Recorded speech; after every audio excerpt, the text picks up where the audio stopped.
सज्जनों, श्री रामचरितमानस के तृतीय सोपान अरण्यकांड के कुछ श्लोक और चौपाइयां आप सभी तक पहुंचा रहा हूं।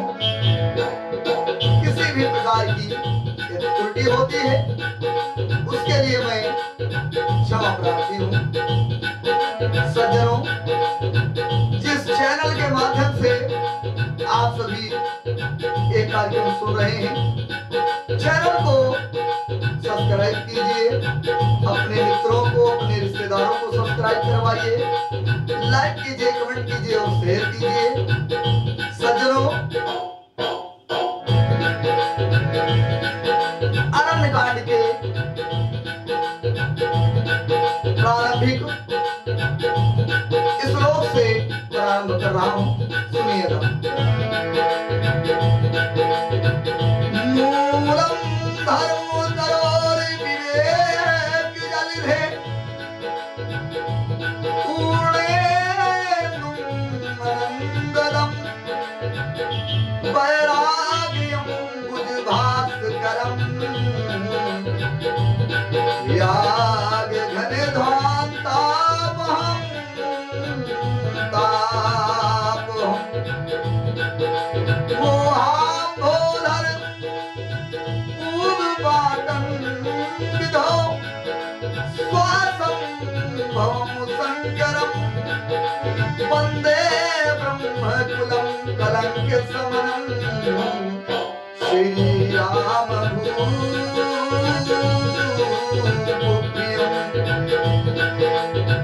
सान्द्रानन्दपयोदशो भक्तलं पीताम्बरं सुन्दरं पाणोपाणसरासमनं कुटिलस्तूणीरभारं वरं राजीवयतिलोचनं धृतिजटाजूटेन संशोभितं सीतालक्ष्मणसंयुतं पथिगतं राम अभिरामं भजे। उमाराम गुणिगूढ़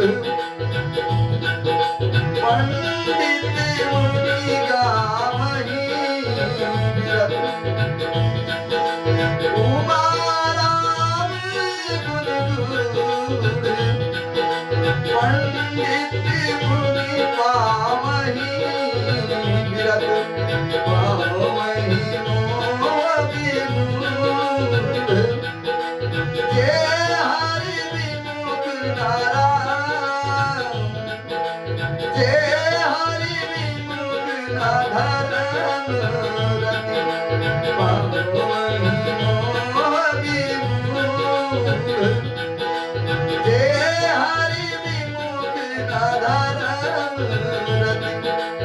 सज्जनों, तुलसीदास जी ने चौपाई के माध्यम से दर्शाया है, सुनिएगा। अरे पूर्णर भरत प्रीति में गाई मति निरूप सुहाई। अब प्रभु चरित सुनहु अति पावन तरति जे बन सुर नर मुनि भवन। एक बार चुनि कुसुम सुहाए और निज कर भूषण राम बनाए। और कहीं पहिराए प्रभु सादर बैठे फटिके सिरा पर सुंदर। सुरपति सुरधर वायस वेसा सठ चाहत रघुपति बल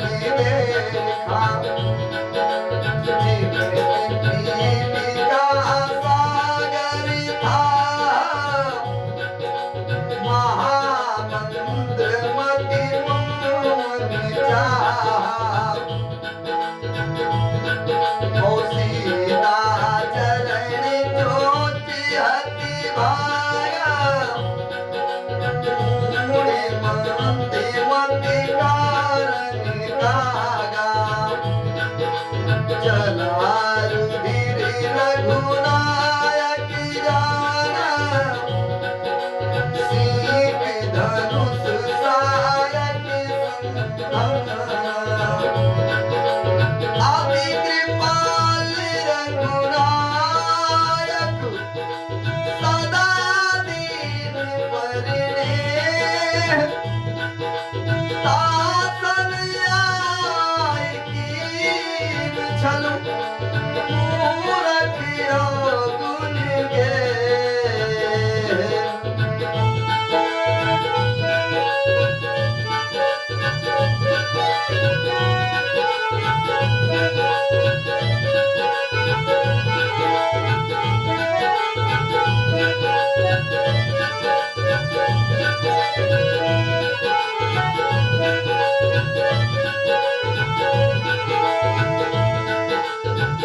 सज्जनों,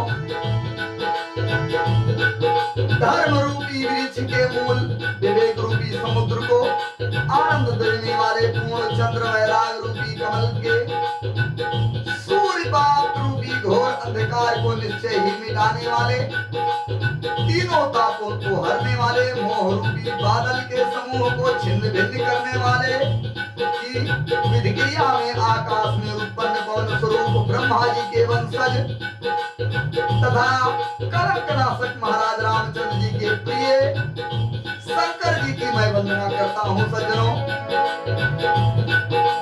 जिनका शरीर तथा जिनका शरीर जल युक्त मेघों के समान सुंदर एवं आनंद के घन है, जो सुंदर पीत वस्त्र धारण किए हैं, जिनके हाथों में बाण और धनुष है, कमर उत्तम तरकस के भार से सुशोभित है, कमल के समान विशाल नेत्र हैं, मस्तक पर जटाजूट धारण किए हैं, उन्हें अत्यंत शोभायमान सीता जी और लक्ष्मण जी सहित मार्ग में चलते हुए आनंद देने वाले रामचंद्र जी को मैं सादर नमन करता हूँ, भजता हूँ। हे पार्वती, शंकर जी कहते हैं कि हे पार्वती, रामचंद्र जी के गुण हैं, रामचंद्र जी के गुण हैं, पंडित और मुनि भी समझ कर वैराग प्राप्त करते हैं, परंतु जो भगवान से विमुख हैं और जिनका धर्म में प्रेम नहीं है, वे महामूढ़ मोह को प्राप्त होते हैं। तथा पूर्ववासियों के और भरत जी के अनुपम और सुंदर प्रेम को क्या मैंने अपनी बुद्धि के अनुसार गान किया। अब देवता, मनुष्य और मुनियों के मन को भाने वाले प्रभु रामचंद्र जी के वे अत्यंत पवित्र सुनो, जिन्हें वे वन में कर रहे हैं। भगवान श्री रामचंद्र जी के गुणानुवाद को पार्वती जी को शंकर जी सुना रहे हैं। सज्जनों, शंकर जी कह रहे हैं कि एक बार सुंदर फूल चुन करके रामचंद्र जी ने अपने हाथों से भांत भांत के गहने बनाए और सुंदर स्फटिक शिला पर बैठे हुए प्रभु ने आदर के साथ वे गहने सीता जी को पहनाए। देवराज इंद्र का मूर्ख पुत्र जयंत कौए का रूप धारण करके रामचंद्र जी के बल का अनुमान करना चाहता था, जैसे महान मंदबुद्ध चींटी समुद्र का आहार पाना चाहती है। वह मूढ़ मंदबुद्धि कारण से बना हुआ कौवा यानी कौए का रूप धारण करके आया, सीता जी के चरणों में चोंच मारकर भागा और जब खून बहने लगा तब भगवान रामचंद्र जी ने जाना, और जब भगवान रामचंद्र जी ने जाना तो धनुष पर सीक का बाण चढ़ा करके और मारा। रघुनाथ जी जो अत्यंत ही कृपालु है और जिनका दीनों पर सदा प्रेम है, उनसे भी उस अवगुणों के घर मूर्ख जयंत ने आकर ही छल किया। तुलसीदास जी ने पुनः लिखा है, भगवान शिव जी पार्वती जी से कहते हैं, प्रेरित मंद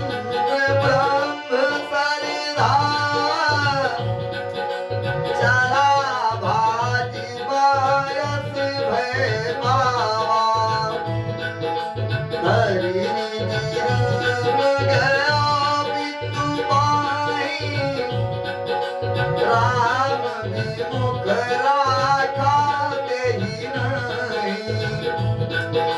भारी रात उपजी मन त्रासा, जथा चक्र भैरी सिरवासा। ब्रह्मधाम शिवपुर सब लोका, विराट मित्र व्याकुल भय शोका। काहू बैठन कहा न मोही, राखी को सकई राम करि दोही। नमत मित्रु महत मृत्यु पितु समन समान। और सुधा होए विष सुन हरि जाना। और मित्र करे सत रिपु के कली। और ताप विबुध नदी बैतरणी। और सब जग ताहि अनलहु ते दाता। और जो रघुवीर विमुख सुन भ्राता। नारद देखा विकल जयंता, लागी दया कोमल चित संता। और पठवा तुरत राम पहिताहि। और कहे पुकार करत नित पाई। आतुर सभय गहस पति जाई। और त्राहि त्राहि दयाल रघुराई। अतुलित बल अतुलित प्रभुताई। मैं मत मंगल जान नहीं पाई। और निज कृत क्रम गणित फल पायो। और अब प्रभु महेश अब प्रभु पाई शरण सखी बाल आरत बारी। और एक नयन करि तजा भवानी। कीन्ह मोह बस द्रोह जलप, यही कर बद। कीन्ह मोह बस द्रोह यद्यपि, यही कर बद उचित। और पूछाड़ करि छोको,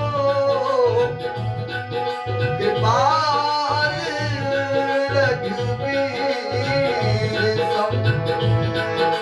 कीन्ह मोहे बस द्रोह, जदपु तेहि कर बद उचित। प्रभु छाड़े करि छोह, ओ कृपाल रघुवीर सम।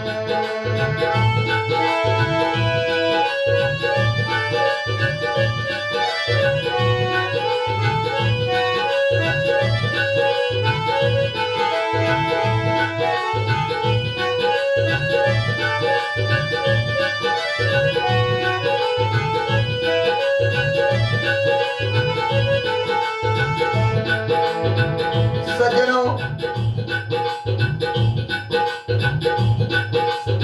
भगवान शिव जी पार्वती जी से कहते हैं कि जन्म करे सीता जी के चौं में चोंच मार करके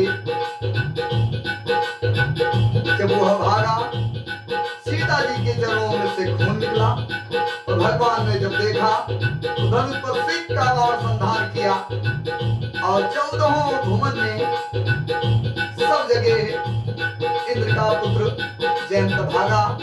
किसी ने पास बैठने तक नहीं दिया। मत से प्रेरित होकर के वह ब्रह्मवाण दौड़ा, कौवा भयभीत होकर भाग चला। वह अपना असली रूप धरकर पिता इंद्र के पास गया, पर राम जी का विरोधी जानकर इंद्र ने उसको नहीं रखा।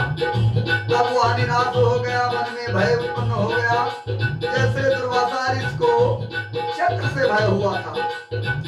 वह ब्रह्मलोक, शिवलोक आदि समस्त लोकों में थका हुआ और भय से, शोक से व्याकुल होकर भागता फिरा। पर रखना तो दूर रहा, किसी ने उसे बैठने तक के लिए नहीं कहा।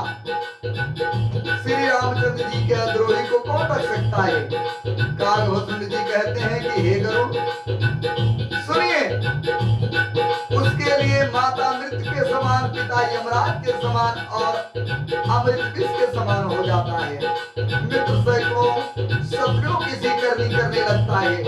देव नदी गंगा जी उसके लिए वैतरणी हो जाती है, यमपुरी की नदी हो जाती है।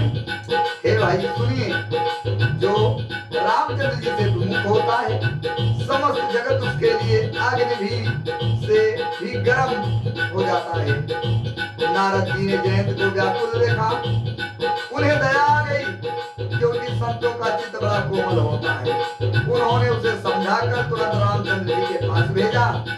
उसने जाकर पुकार कर कहा, हे शरणागत के हितकारी, मेरी रक्षा कीजिए। आतुर और भयभीत जयंत को ने जानकर, आतुर और भयभीत जयंत ने जाकर रामचंद्र जी के चरण पकड़ लिए और कहा, हे दयाल रघुनाथ जी, रक्षा कीजिए, रक्षा कीजिए। आपके अतुलित बल और आपकी अतुलित प्रभुता को मैं मंद बुद्धि नहीं जान पाया था। अपने किए हुए कर्म से उत्पन्न हुआ फल मैंने पा लिया है। अब हे प्रभु, मेरी रक्षा कीजिए, मैं आपकी शरण तक करके आया हूँ। शिव जी कहते हैं कि हे पार्वती, कृपाल रामचंद्र जी ने उसकी अत्यंत दुख भरी वाणी सुन करके उसे एक आंख का काना करके छोड़ दिया, यानी उसकी एक आंख फोड़ दी और छोड़ दिया। उसने मोह द्रोह किया था, इसलिए यद्यप उसका पद उचित भी था, पर प्रभु ने कृपा करके उसे छोड़ दिया। रामचंद्र जी के समान कृपा और कौन होगा? पुराण चौपाई के माध्यम से तुलसीदास जी ने लिखा है, सुनिए आप। रघुपति जी त्रिपुटी बसी जान, चरित्र किए श्रुति सुधा समान। बहुरी राम समन अनुमान, वही वीर सबहि मोहि जान। सकल मुनि सद विदा कराई, सीता सहित चले दो भाई। आत्रि के आश्रम जब प्रभु गए, सुनति महामुनि हर्षित भयउ। उलटी गानी अत्रि उठी धाय, देखी राम आतुर चली आए। करत डांटवत मुनि मुरलाए, प्रेम मार दो जन अनवाए। देखी राम छवि नयन जुड़ाए, सादर निज आश्रम तब आए। करि पूजा कहि वचन सुहाए, ये मूल फल प्रभु मन भाए।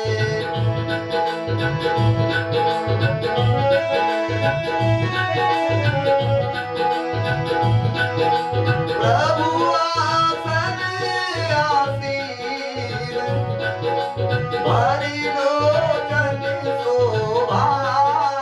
निरख मुनिवर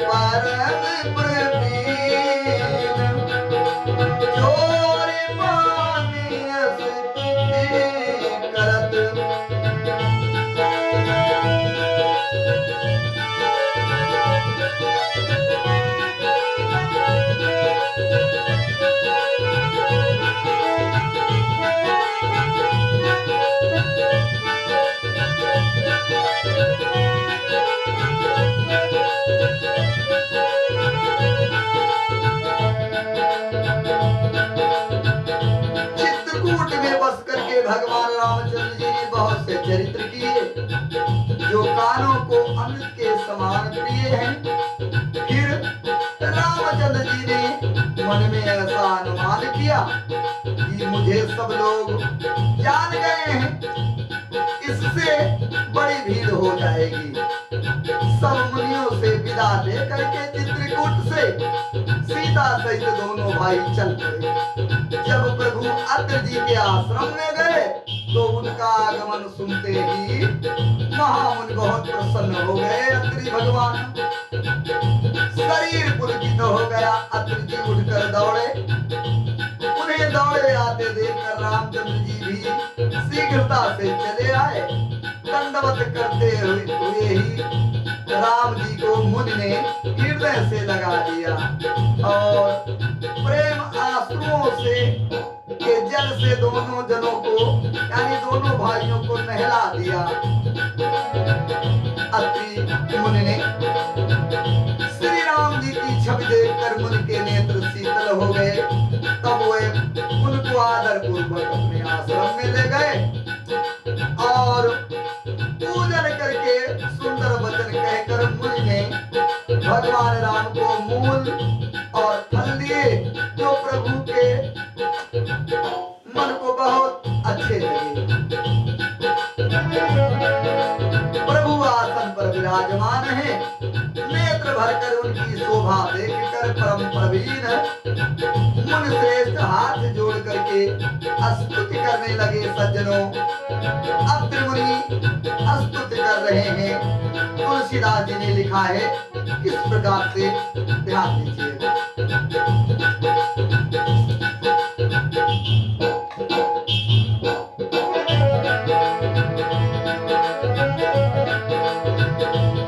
अत्रि भगवान श्री रामचंद्र जी की वंदना कर रहे हैं, स्तुति कर रहे हैं।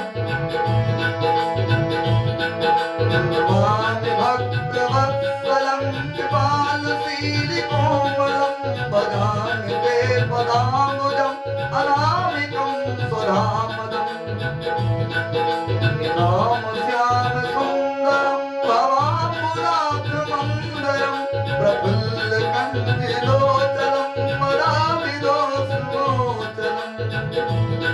प्रलम्ब बाहु विक्रमं भजो प्रमेय वैभवं निबंध चापसायकं धरं त्रिलोकनायकं।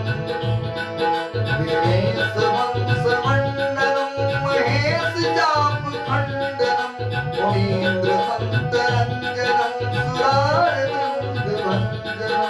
मनोज वैरवृन्दितं मनोज वैरवन्दितिं अजादिदेव सेवितिं विशुद्धबोध विग्रहं समस्त दूषणात्मकं। नमामि सुखाकरं सतां गतिं भजे सशक्ति सानुजं सजीवति प्रियानुजं। त्वं भजन्ति हीनमत्सरं वदन्ति नो भावनगे वितर्किवीच संकुले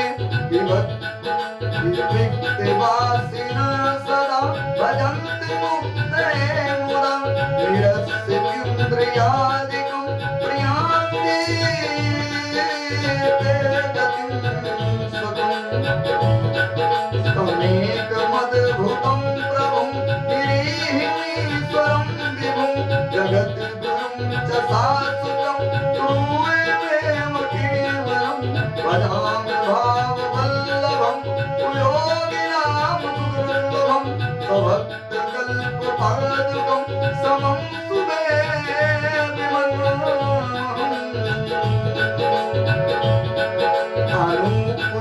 अनुरूपभेयोपितं नतोऽहं मृजिवापतिम्। अनुरूपभूपितं नतोऽहं मृजिवापतिम्। प्रसीद मे नमामि ते पदाब्ज भक्ति दे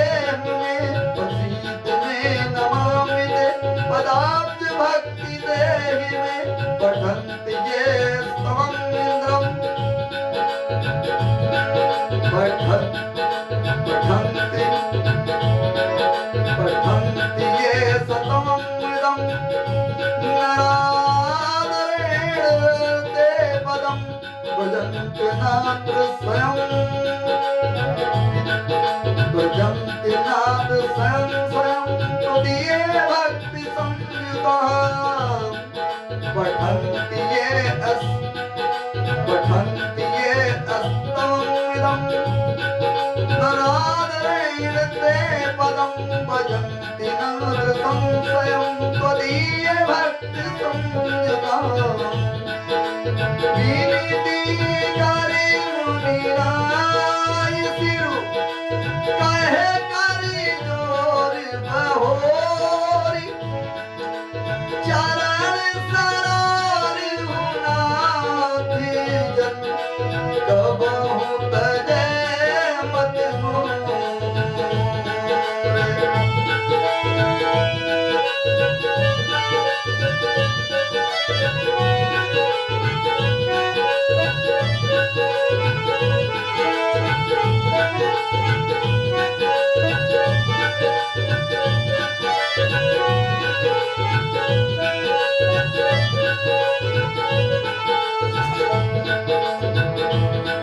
सज्जनों, अत्रि मुनि भगवान श्री रामचंद्र जी की वंदना कर रहे हैं कि हे भक्त वत्सल, हे कृपाल, हे कोमल स्वभाव वाले, मैं आपको नमस्कार करता हूँ। निष्काम पुरुषों को अपना परम धाम देने वाले आपके चरण कमलों को मैं भजता हूँ। आप नितांत सुंदर श्याम संसार रूपी समुद्र को मथने के लिए मदराचल रूप फूले हुए कमल के समान नेत्रों वाले और मद आदि दोषों से छुड़ाने वाले हैं। हे प्रभु, आपकी लंबी भुजाओं का पराक्रम और आपका स्वर अप्रमेय परे है। आप तरकस और धनुष बाण धारण करने वाले तीनों लोकों के स्वामी हैं। सूर्य के वंश के भूषण हैं। महादेव के धनुष को तोड़ने वाले हैं मुनिराजों और संतों को आनंद देने वाले हैं। देवताओं के शत्रु असुरों के समूह का विनाश करने वाले हैं। आप कामदेव के शत्रु महादेव के द्वारा उचित वंदित हे सतप्रभु, मैं आपको नमस्कार करता हूँ। हे सतीपति, इंद्र के प्रिय छोटे भाई वामन जी, शत्रुपा सत्य सीता जी और छोटे भाई लक्ष्मण जी सहित आपको मैं भजता हूँ। हे मनुष्य वत्सल, रहित होकर आप एक चरण कमलों का सेवन करते हैं। वे तर्क वितर्क रूपी तरंगों से पूर्ण संसार रूपी समुद्र में नहीं गिरते। जो एकांतवासी पुरुष मुक्ति के लिए इंद्रिय का निग्रह करके आप प्रसन्नतापूर्वक आपको भजते हैं, वे स्वकीय गति को प्राप्त होते हैं। हे प्रभु, मैं हमेशा आपका सादर नमन वंदन करता हूँ।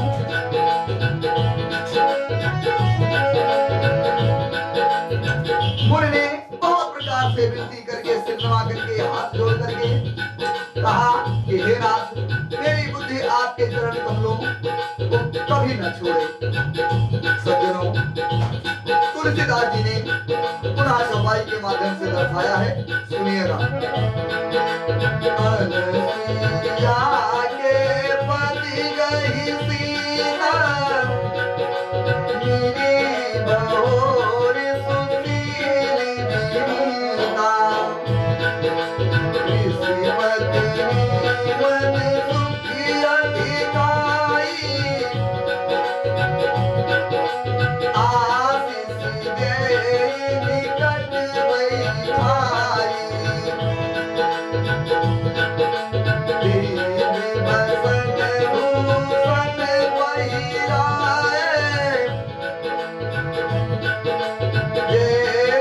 निर्मूलन कमल सुहाए,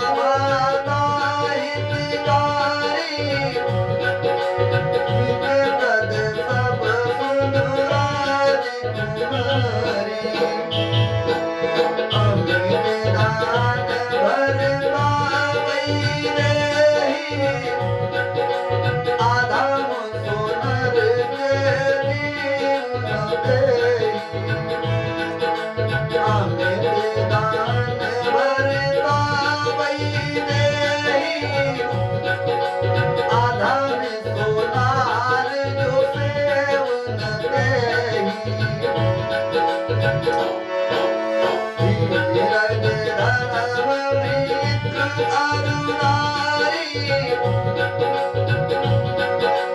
आपत्ति काल परखियहि जारी वृद्धि रोग बस जन धनीना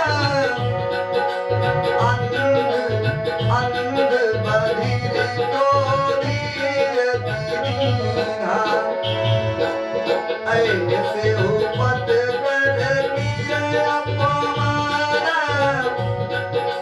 नारी पाव जमपुर और एक ही धर्म एक व्रत रेवा काय वचन मन पति पति प्रेम जगपति व्रताचार्य विधि आहि वेद पुराण संत सब उत्तम के असमन उत्तम के असबस मन माही सपुनि हुमान पुरुष जगे नहीं औ मध्यम पर पति देखे कैसे राधा पिता पुत्र निधि जैसे औ धर्म विचार समुझ कुल राई सोनि की स्त्री श्रुति सिखाई ओ बिने अवसर भयते रहे जोई ओ जाने हूँ अधम नारी जगी जोई ओ पति वंचक परिपति रति करई रो रो नर निकल्प सती परई क्षण सुख लागे जन्म सती कोटि और दुख न समुझ के समुझो कोटि ओ बिन सन नारी परम गति राई पतिव्रत धर्म छारी चली गई ओ पति पति प्रतिकूल जन्म जा जाई ओ विधवा होय पाई तरुणाई ओ मंगल भवन अमंगल हारी प्रभु सुदशरथ कजरी बिहारी सहज पावन नारी ओ पति सेवती सुगति लाय जसु गावत स्थिति चारी आजाहू तुलसी गारी प्रिय सुन सीता तव नाम सुमीर नारी पति वर्ति करहि तोहि प्राण प्रिय राम कहाऊँ कथा संसारी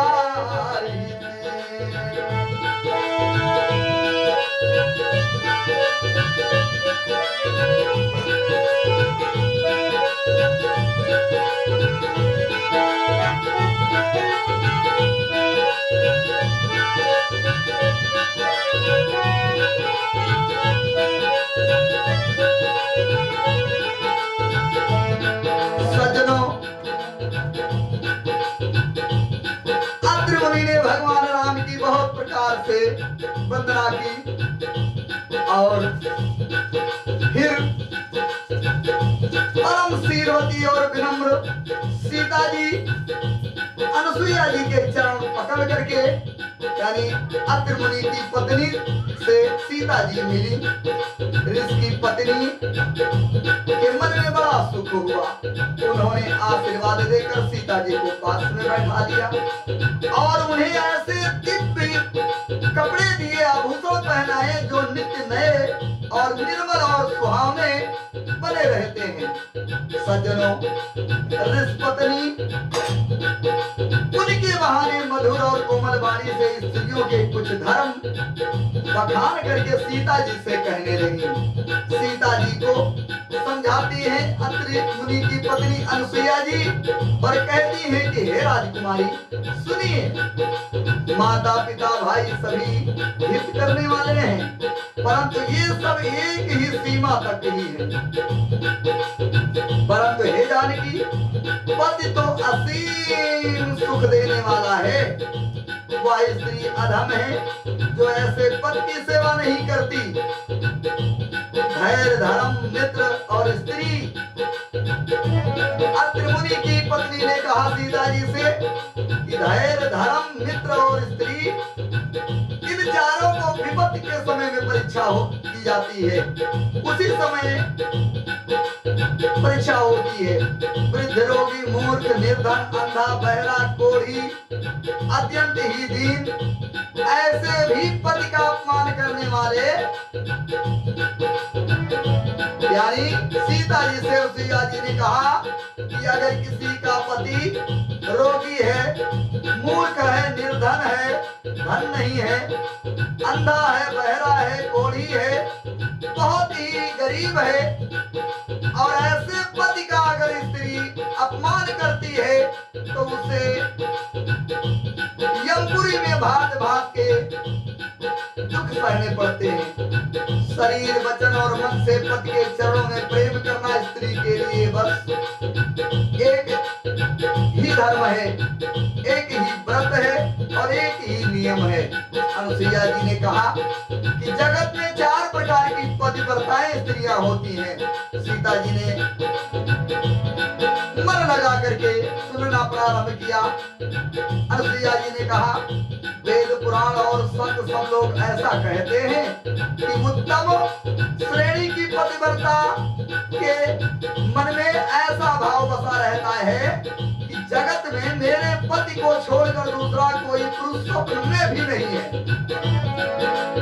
सबसे नंबर 1 की पत्नियां वो होती हैं कि जो ये समझती है कि मेरे पति के अलावा संसार में कोई पुरुष ही नहीं है। और दूसरे नंबर यानी दूसरी श्रेणी की पतिव्रता दूसरे के पति को कैसे देखती हैं। अनुसुईया जी ने बताया कि दूसरे के पति को सगा भाई, पिता और पुत्र इस प्रकार से देखती हैं, और बड़े को पिता के रूप में और छोटे को पुत्र के रूप में देखती हैं। जो धर्म का विचार करके और अपने कुल की मर्यादा समझकर बची रहती है, वह निकृष्ट निम्न श्रेणी की स्त्री है, ऐसा वेद कहते हैं।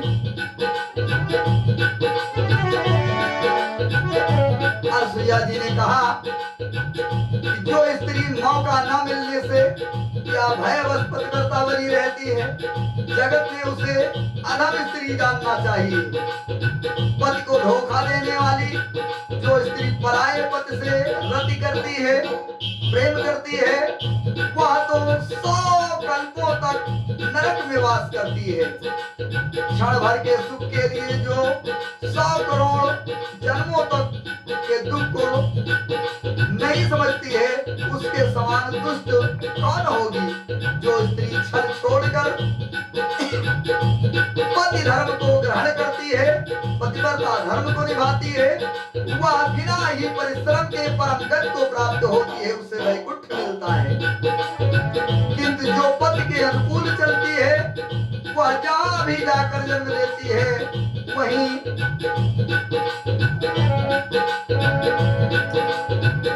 जवानी पाकर भरी जवानी में विधवा हो जाती है। अनुसुईया जी ने सीता जी से कहा कि जो औरतें अपने पति के अलावा दूसरे पतियों को अपना समझती हैं या उनसे किसी भाव तरीके से प्रेम भाव करती हैं, वो जवानी में दूसरा जन्म लेकर के विधवा हो जाती हैं। स्त्री जन्म से ही अपवित्र है, किंतु पति की सेवा करके वह अनायास ही शुभ गति प्राप्त कर लेती है। और पति धर्म के कारण ही आज भी तुलसी जी भगवान को प्रिय हैं और चारों वेद उनका यश गाते हैं। सज्जनों,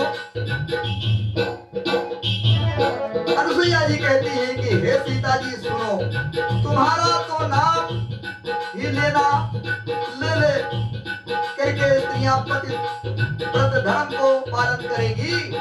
तुम्हें तो रामचंद्र जी प्राणों के समान प्रिय हैं।